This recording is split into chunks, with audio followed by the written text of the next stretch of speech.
Saya kira kita mesti sekarang bertahan pada orang-orang yang sebenarnya telah menjadi tulang punggung KPK, ganti komisioner berapa jilid, mereka yang jadi tulang punggung nih.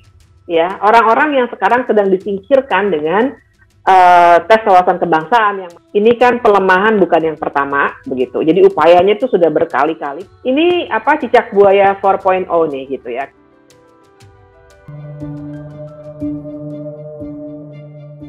Ya, oligark gitu ya, ada sekelompok orang yang memang punya kuasa, punya kewenangan dan kapital tentu saja yang membackup kekacauan yang akhirnya terjadi sekarang gitu. Kita ingat ada Undang-Undang Minerba ya kan, di awal-awal pandemi itu revisi Undang-Undang Minerba, Omnibus Law, kemudian ada revisi Undang-Undang Mahkamah Konstitusi. Itu tuh jadi rangkaian yang akhirnya ini mungkin kejadian-kejadian belakangan ini ya jadi semacam kumulasi ya, baik kejengkelan, keputusasaan, kemarahan kita gitu sebagai warga sipil yang seolah-olah tidak pernah diperhitungkan gitu oleh para pengambil kebijakan.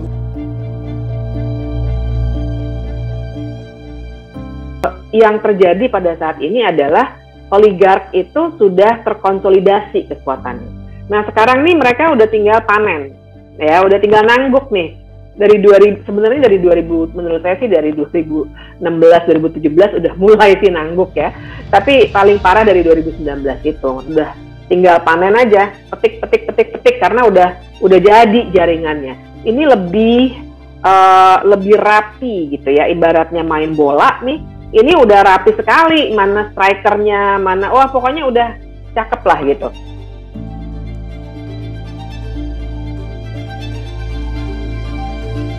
Soal sumber daya alam nih, karena begini, kita mesti baca aktor. Jadi titik kelindannya itu memang di aktor, pasti bacaannya kita harus masuk ke situ ya. Nah, tapi kalau kita lihat pemain bawahnya ini, ya mulai dari bagaimana misalnya tadi MK sudah diberi kado duluan begitu, berupa Bintang Mahaputra, Undang-Undang Mahkamah Konstitusi dan lain sebagainya. Tapi juga perhatikan soal anggota-anggota DPR yang juga bermain di situ ya. Kemudian kita bisa kaitkan dengan fakta atau dengan fenomena yang belakangan ini banyak disorot, yaitu state capture. Tadi Kang Tata menyebut regulatory capture, serupa lah ya.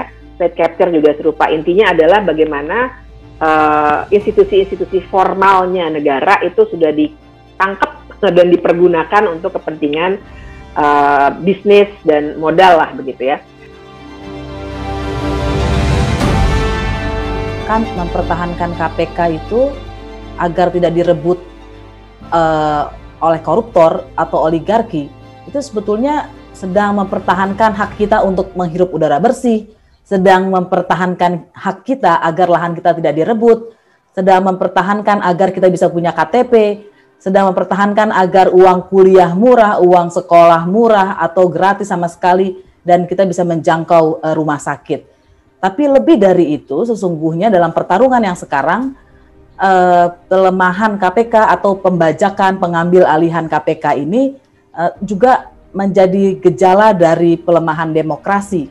Dan kita betul-betul ada di tubir jurang. Kalau kita gagal, maka saya sangat yakin kita akan segera kembali secara utuh ke dalam bentuk pemerintahan yang otoriter seperti zaman Orde Baru.